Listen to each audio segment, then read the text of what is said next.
finally happening. Oh my goodness. Thank you everyone so much for joining us here at Prima.Law podcast.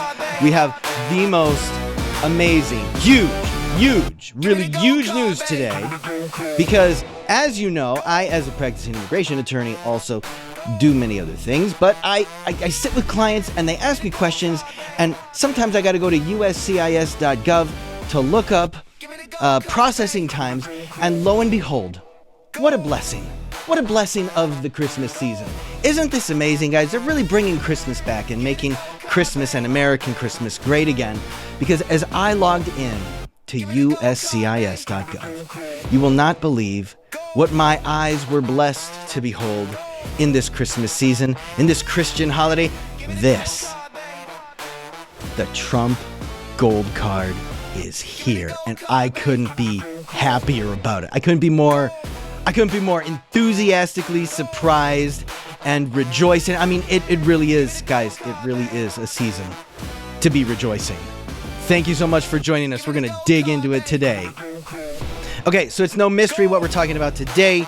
The Trump Gold Card is here. And I'm sure that just like it did in the introduction, you're probably seeing stuff like that all over TikTok, probably social media. You might see who knows promoting this thing and saying it's just the best thing since sliced bread. Look at how amazing Donald J. Epstein Trump is at these things. He can just, he goes into the vodka industry, launches his own brand, boom, success. He goes into the casino industry, boom, bankrupt, but then a success. He goes into all these other industries with borrowed money, boom, thriving success. He's very successful. Okay. Crypto, boom, success. Naturally, what is he supposed to get into next? Immigration law. And so he does that with the revealing of the Trump card. The Trump card is quite an amazing little thing. So let's dig into it for real now, right? Because you're probably seeing all these amazing things. They may be talking about it on TikTok or other social media places. Probably not on Truth Social because nobody's there. But as you see the Trump card here, you might think, wow, how can an American president put himself on a visa? Like he can make himself the featured image on a visa that you got to carry around in your pocket. Well, I'm telling you what, for the people who actually apply for and get this, they're going to be just tickled pink about that, because it's like everything Donald Trump touches just turns to gold, right? Right? Isn't that the reputation we're dealing with here? All right, so let's dig into it. Is this a new visa? Well, it's a new thing. I don't think we can actually even call it a visa, though, because it's piggybacking on other visas. There's the EB-1 visa and the EB-2A visa. So if we look at these two visas, they are designed for persons with advanced degrees or extraordinary ability, right? And I don't know if you watch any comedians out there, but there are some comedians and actors and people like that who, and I think this was even the visa that, no, I don't know if it was, so I won't say it. But if you're a person of extraordinary ability and you can prove it to immigration, then you can get a visa for yourself and you can come to the U.S. And in the employment context, if you can prove that you have extraordinary ability, then they can give you an EB-1 visa. If you can prove that you're in the national interest to have a visa to the United States, they can also give you a visa for that. So what is the president doing here? He created via executive order this thing called the Trump Gold Card. Okay? Now, as lawyers, if you're listening, or legal professionals, or anyone who cares about American civics or history, you may ask, well, hey, that's kind of odd. Can a president make his own visa program and set the rules and regulations for it just on his own? No, he can't do that. He can't. So for sure, this is going to be something that's challenged in court. And why can't he do that? Because George Washington, Benjamin Franklin, Thomas Jefferson, James Madison, John Adams, they all said, you know what? We probably don't want a king now that we've kicked King George out. We don't really want another king. And that's not actually true. There were a couple of them, maybe not the ones I listed, but there were some founding fathers who were like, let's just have a king. It's more efficient.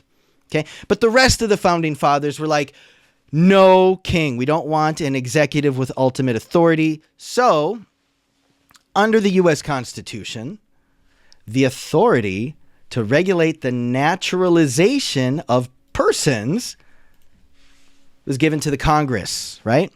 So the Congress shall have the power to establish a uniform rule of naturalization. And in the United States, if you want to naturalize, as per statute that Congress created lawfully, first you got to become a resident.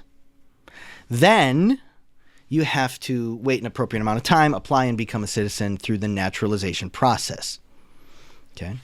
And in order to get residency, you have to meet certain criteria. So Congress, through that clause in the Constitution, is granted the authority to make rules about immigration, or rules establishing the rule for naturalization. And also, in this instance, they're relying on some of the authority in the Commerce Clause, where Congress has the power to regulate commerce with foreign nations. Now, you may say, well, is a gift commerce?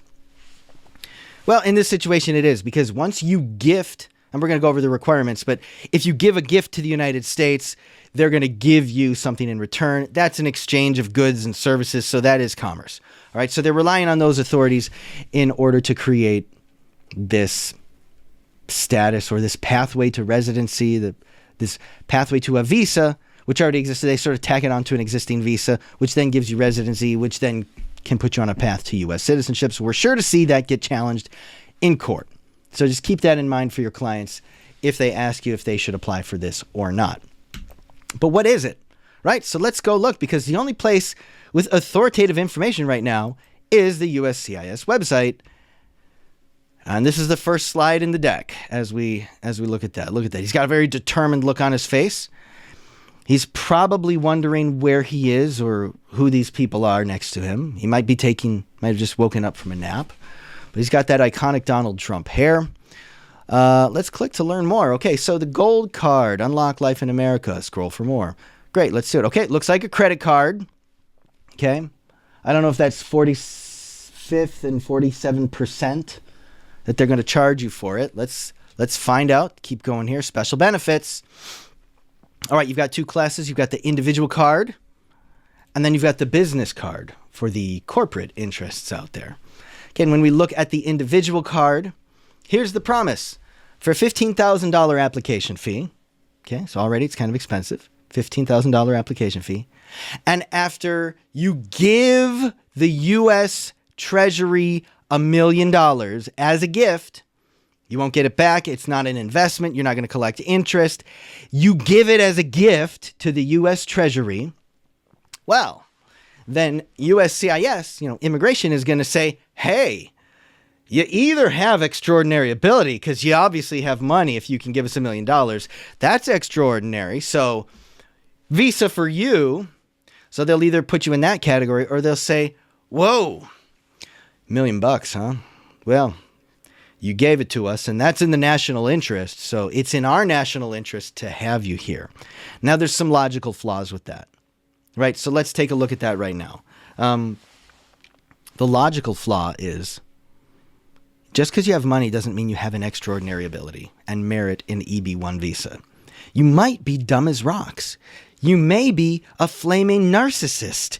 You might be, maybe not flaming, maybe I meant to say raging. You're a raging narcissist or psychopath, or someone who's going to actually do a lot of harm to the U.S., maybe not through the record of your past crimes that you've committed, but because you're such an abusive business person or something like that, right? So it doesn't mean you have extraordinary ability just because you have $1 million that you gifted to the United States. In fact, some may say it's evidence of being a very, very, very stupid person.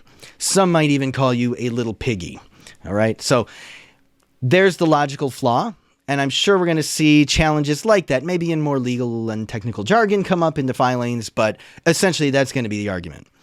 And then, so that's, extraordinary ability. What about national interest?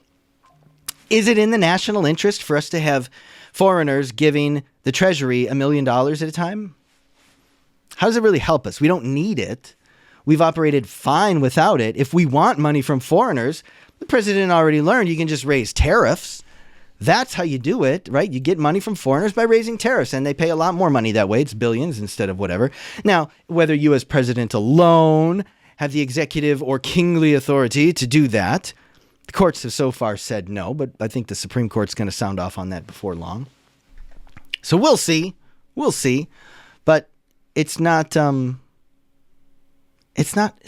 whole thing, it doesn't seem very smart. All right, so it doesn't mean it's in the national interest. That's what I'm trying to say. It doesn't mean it's in the national interest to have you here just because you can throw away $1 million. And they're going to say, well, it's $1 million. This is the type of person we want to be in here to build our economy. Blah. Nothing says they're going to build our economy. They just threw away $1 million. That's not money that's going to grow our economy. That's money that just gets deleted in a database as soon as we buy some more bombs to send over to the Middle East or apparently to Venezuela. So we don't need it. And here's the thing about money in America and the global money system. And this is not a critique. I'm not saying it shouldn't be this way. What I'm saying is, as a very practical matter, we just print whatever money we actually need in cash, or we create a new line in the database. It's just like adding some numbers in a spreadsheet, a very fancy spreadsheet. We just add some numbers there, and now we've added money to the money supply, and now there's more money in circulation that we can loan out or give out or spend or do whatever we want with. We don't need foreign immigrants depositing $1 million into the Treasury to prove that that's in the and say that that's in the national interest. Let's take this for what it is. This is a special access pass. This is a VIP pass to the wealthy. And we're not even talking about millionaires, right? There's many millionaires due to inflation right now. Okay. What we're talking is about 100 millionaires. Because to fulfill the requirements for this visa, and for this to be a good idea for you, and for you to sit back and say, oh, this is a wise investment. No one's actually going to say that. What they'll say is, fine, just do it. Whatever, it's $1 million. Who cares? That's what they're going to say. Because as we're going to cover, this is a luxury item, right? This is like for people who have ocean-faring yachts that are paid off. Okay, this is for those people where it's like, just give it away. Just throw it away. Yeah. Do I want residency? Yeah, sure. Do I want to become a citizen in America? Maybe. Go ahead and just do it. Throw $1 million at it. We'll call it good. Those are the type of people who are going to apply for it. It's not the brilliant entrepreneurs. A brilliant entrepreneur who's limited in resources and needs to use the most efficient use of their time would go get an EB-5 visa. They would say, I'm not going to give away $1 million, but I'll do the EB-5 visa. I'll invest $1 million or 800,000 or 500, whatever the limits are right now. Used to be 500,000 in some situations. I think they upped it to 800,000, and then it's like $1 million in this different areas depending on the project. But the point is, it's an investment. They'll get their money back.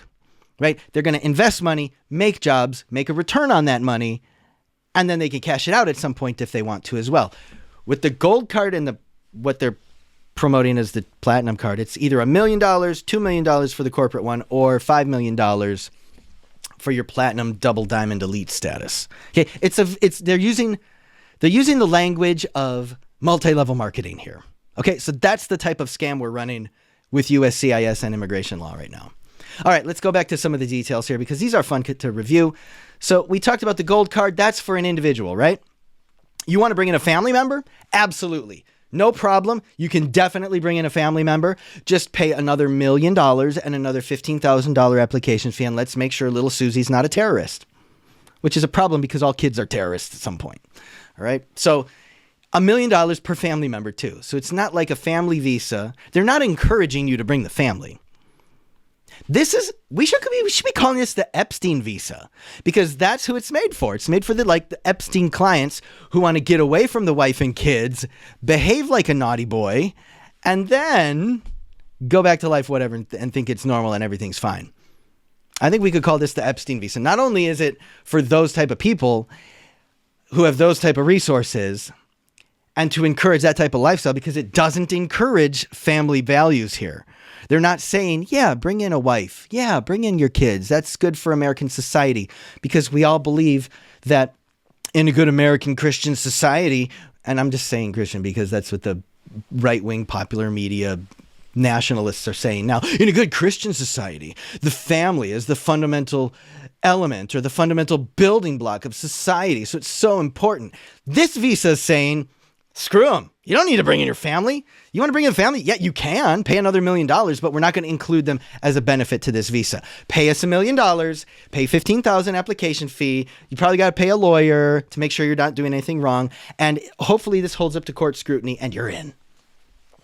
And then you can tell your wife and kids, sorry guys, because I'm the Epstein type, I'm the clientele type, we just can't afford another $1 million gift. How about I put that $1 million in a special account for you and you can just spend it later or something like that, right? That's what it's doing. My goodness. All right. So there's the individual plan. That's what it is. There's a business plan as well. Now the business plan is double elite status. So for the business plan, you're going to have to make an investment of $2 million, except it's not an investment, it's a gift, and you're giving it to the United States of America, who doesn't need it or care for it anyway. Just going to go buy more bombs and send them to the Middle East or now to, like I said, to Venezuela, in order to do whatever we feel like doing. But for a $2 million gift, as a business, you can issue one of these to one of your staff, right? So they get the gold card, they get the EB1 or EB2 visa, residency status, but as the employer, you can really screw your employee on this if you want, because you can transfer it from one employee to another for a small 5%, literally, it says right here, look, a small 5% transfer fee. It's like we're being sold something we're being sold a timeshare at a resort in Cancun. Yeah, for a 5% transfer fee, you can transfer it to another employee altogether. So if you've got a staff member and you're like, hey, yeah, I paid, the company paid $2 million. So you're going to get your residency in the U.S., but before you get your citizenship, we can yank it at any time and transfer it to somebody else. So stay in line. Do what we want and don't do anything nasty or we'll take it away from you. And then you can promise it to somebody else and then you can give it to them. And for that 5% transfer fee, you can do that. Now, on the corporate card, because it's corporate, they do charge a 1% annual maintenance fee. Now, they say it's a 1% maintenance fee. So it doesn't say it's a gift, but what's that 1% of? So the 1% of the $2 million is only $20,000. So it's a $20,000 annual maintenance fee. Okay. So if you see what they're doing here, they're not using immigration language. They're using cheap salesman language. They're using credit card company language, right? You got your application fee, you got your gift, you got your maintenance fee, but this is not immigration language. And it's not clear, literally everything, because once you have the residency, right, that you get with some of these visas, well, if you have it for 5 years, you can apply for citizenship. So what happens to that right for the people who are residents of the United States, but then the employer says, I'm going to make you a non-resident. All of a sudden, we're putting corporations in charge of immigration policy, which seems wrong. It seems wrong. And of course, there's nothing clear. Why is nothing clear? Because there's no regulations for it. There's no published regulations in the Federal Register. And if you read the executive order, it doesn't give any more details than this. So all those questions about what happens if an employer removes someone from the program, but now they've got 3.5 years or 4.5 years, so they're just 6 months away from applying for citizenship. Can they still do that? What happens? Nobody knows. Nobody's going to know. So this is it's a terrible idea, at least for the business one. And again, for the Trump Gold Card, this is for people who have $1 million to literally throw away. That's something that they really could care less about. So it's probably not for many people, except for, and we'll get to it, I'll tell you in a moment. But let's talk about the Trump Card, because that's coming soon, right? So now we've got movie theater language coming soon. Coming soon to an immigration office near you. Foreign nationals can sign up now and secure their places on the waiting list for the Trump Platinum Card. When launched and upon receipt of a $15,000 DHS processing fee and $5 million contribution, they will have the ability to spend up to 270 days in the United States without being subject to U.S. taxes on non-U.S. income. Okay, and then there's fine print. I'm not even going to read it because it doesn't matter because there's no regulations. It's not binding on anyone right now. Okay, so the Platinum card, who's this for? This is for someone who needs U.S. residency or wants to be in the U.S. but doesn't want to pay taxes like the rest of us have to. If you're a U.S. citizen or a U.S. resident, you're taxed on your global income. So if you make money in Russia, you're going to be paying U.S. income taxes on it. Most people don't like that, so they will avoid U.S. residency or U.S. citizenship. This is trying to get around that because in the big print, not even in the small print, you can stay up to 270 days, that's 3/4 of a year in the United States without being subject to U.S. taxes on non-U.S. income. Okay. Now, of course, the details of global taxation and who has to pay what and how much is subject to treaties, right? If there is a reciprocal or a reciprocity agreement with another country, maybe not all of your global wealth is taxed in the U.S., but for the countries that don't have that, yeah, it is. So this is what they're going after with that. And so this is for people who have $5 million that they're willing to throw away and could care less. Because again, it's going to come down to a tax calculation for them, whether it makes sense to avoid U.S. taxes on other income or not. Otherwise, everybody would just do an EB-5 visa, where you invest in an American project, might be a high-rise, might be condos, might be whatever, a business park or something, and then it puts you on a path to citizenship in very short order. Okay, so those are the investment ones. These are the throw your money away wealthy people that we're going after. And as I'm sitting here thinking about it, who is this really made for? It's not made for a smart business person unless they've got all sorts of tax issues, which again, the Platinum thing hasn't even come out yet because I don't think they've figured out how to legally justify it. Okay. Who is this really made for? Well, before we talk about who it's really made for, let's talk about this. Let's talk about the fact that it was pretty much every state with a Republican governor or attorney general who filed federal suit against President Obama, who at the time released an administrative policy creating a program called DACA, Deferred Action for Childhood Arrivals. This protects kids who are under 16 years old when they entered the United States, had been living here since at least 2007, right? And who were under 31 years old as of 2012, right? When the program began. And all these states said, oh, it's too much of a burden. It's too much of a burden on us, and he's exceeding his executive authority by creating a new program to let untold numbers of people get some sort of status here, and it's not fair, and it's unconstitutional. And now who's the party that's doing this? This is your spokesman right there. Donald J. Epstein Trump. That's the guy who's doing it. Okay, so I'm not going to take any advice or counsel or opinions from anyone in the comments here who's like, well, Republicans are Democrat. No. If you're willing to trash a program that helps kids, that is a legitimate use of the parole authority under INA 212 D5, but you're willing to support this nonsense, you're just a partisan. You're just a shill. You're not basing your opinions based on policy or principle. And if you think it's policy, well, it's certainly not principle based. So that's the problem with this. I think that's a legal challenge we're going to see raised as well. And they'll be able to cite the successful federal court cases that challenged DACA, right? DACA is a fragment. It's a shell of what it initially was. You can't file a new application under it. You can only renew it if you had it before.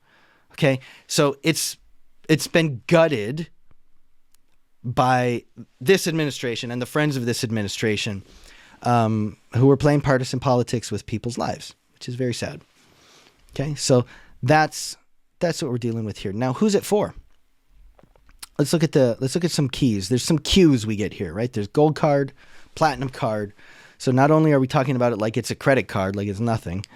I can think of one group of people who would potentially benefit immensely from a quick approval process and with a quick route to U.S. residency, which will get them on a quicker route to U.S. citizenship, and people who are immensely wealthy. And I'm thinking Russia. Russia's kind of a crap hole right now because their energy infrastructure is constantly under attack. They're in a drawn-out war that doesn't really see an end in sight due to one side not being able to kick the other side's butt quickly enough, and one side who's kind of getting their butt kicked, not able to get the weapons they need from their friends to kick the other's butt quickly enough. So they're stuck in a long, drawn-out war. Energy industry is under attack, and you've got Russian oil oligarchs, who are ultimately going to be insulated from some things, but maybe not tariffs forever, maybe not sanctions forever. And if they can become a resident or a U.S. citizen and they can bring all their money in, they can have a place to escape from and a great place to escape to. Because what Russian oligarch wouldn't like to come to the United States, buy the New York Jets, buy the Detroit Lions, buy a sports team, buy a, multi-billion-dollar yacht, whatever, who cares? They've got the money to throw away on it, but they probably don't want to be unalived overnight by their current dictator. Okay, so I can see where this visa would serve a particular audience. And among the, the Epstein billionaires class, I could also see that maybe a Russian oligarch class where they've got tons of money, but now they can't do anything in their country because everything's being seized or under attack, or maybe they just get tired of it. Not everybody wants to live in a place where there's war 24/7 or where the economic future is uncertain. So we could also call this, other than the Epstein visa, we could call this the Russian oligarch bro visa, right? I guess we got to work on the naming. They really nailed it with the Trump Gold card and the Trump Platinum card. They've got the branding there, definitely, and it's sort of sickening. Look at this. What sort of psychotic narcissist, when he's holding a government office, a public office, has so little humility that he's willing to put his branded face as like a logo and his last name as and his signature famously shown on letters to Epstein. He's willing to put all of his main elements, the name, the photo, the hair, the signature, on a visa to the United States, and talks about it and publishes it in terms like he's a credit card company, when consequently he does own a crypto company that all you have to do is contribute to, and you can get your get out of jail free gold card as well. All right, that's a story for another time, not a story for today, but that's the update to today, right? So what is this? It's not actually a new visa, but it is a new program, and it's going to be subject to attack. And they are trying to say that if you can give us $1, $5, or $2 million, you now have extraordinary ability. Welcome to the United States. Or you can give us that much money. Great. That's in the national interest and we need it. Welcome to the United States. That's what they're trying to do. Okay, so we're going to see if it holds up to court scrutiny. I kind of don't think it will, because to me, and I would suspect, and I haven't looked at it because there's a lot there, but if we look at the legislative history, why did they make it? What regulations already exist? What's been upheld as lawful? I would suspect we would find that just having money doesn't make you that special. It just means you have a lot of money. That's going to do it for the show today. This is attorney James Betzold, and this is the Prima.Law podcast. Now, as always, we're sponsored by Prima.Law. That's immigration case management. We are a legal case management platform specially designed with additional features for immigration attorneys, so we can really bring out the best in immigration attorneys, helping them serve their clients better by accepting online payments, using a client portal, sharing that checklist directly so your clients can share those secure documents in a very secure manner. Find a free 15-day trial at Prima.Law. That's for immigration attorneys and immigration professionals. Let's start the show.